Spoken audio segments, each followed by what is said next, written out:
একটা সময় ছিল যে মানুষ সিগারেট খেত, স্মোক করতো। আমরা ওই জেনারেশনটা দেখেছি, স্মোক করতো চুপ চুপ চুপ করে, ওই চায়ের দোকানের কর্নারে, এই বাথরুমে ঢুকে, ওই মাঠের ওই কর্নারে গিয়ে কেউ যেন দেখে না ফেলে।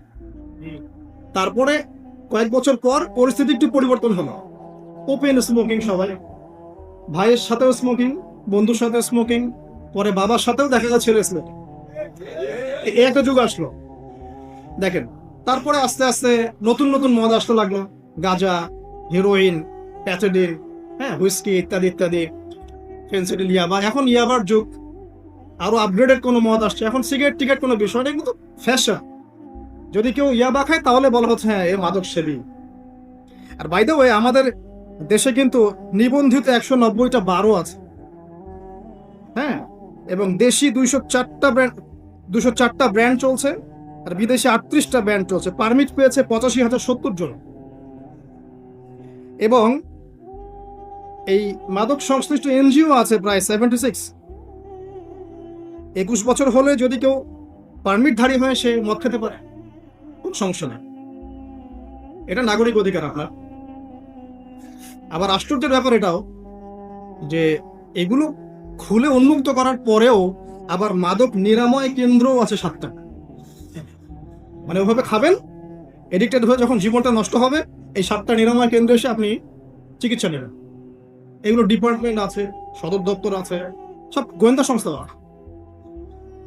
এবং মাদকদ্রব্য নিয়ন্ত্রণ অধিদপ্তরও আছে।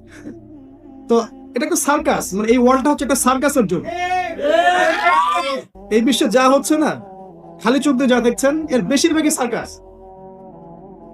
যেটা বলছিলাম, এখন ইয়াবার যুগ চলছে না।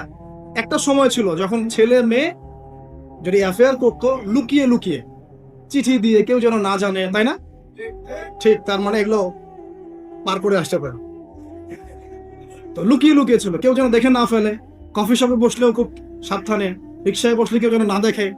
তারপরে একটা যুগ আসলো যে জানলে কোনো সমস্যা, বাসায় ওপেন, আমার গার্লফ্রেন্ড, ও আমার গার্লফ্রেন্ড, ও আমার বয়ফ্রেন্ড, আমরা বিয়ে করব, আমরা প্রতিশ্রুতি দিয়েছি একে অপরকে, কোনো প্রমাণ। তারপর একটা যুগ আসলো যে যেহেতু প্রেম করছি, বিয়েই তো করতে যাচ্ছি, তো সেক্স করলে সমস্যা কি? তখন আবার সেক্সুয়াল অ্যাক্টিভিটি শুরু হলো। মেয়েরা যদি বাইরে বের হতো, তাহলে যদি কোনো মেয়ের শর্ট কামিজ থাকতো বা আটো পোশাক থাকতো, সে গিল্টি ফিল করতো যে সবাই আমার দিকে তাকাচ্ছে, কেমন লাগছে। আর বেশিরভাগ মানুষ এমনটা করতো না, ওই কয়েকজন করতো। আস্তে আস্তে একটা যুগ আসলো যে না, এখন বেশিরভাগই করে, সয়ে গেল এটা।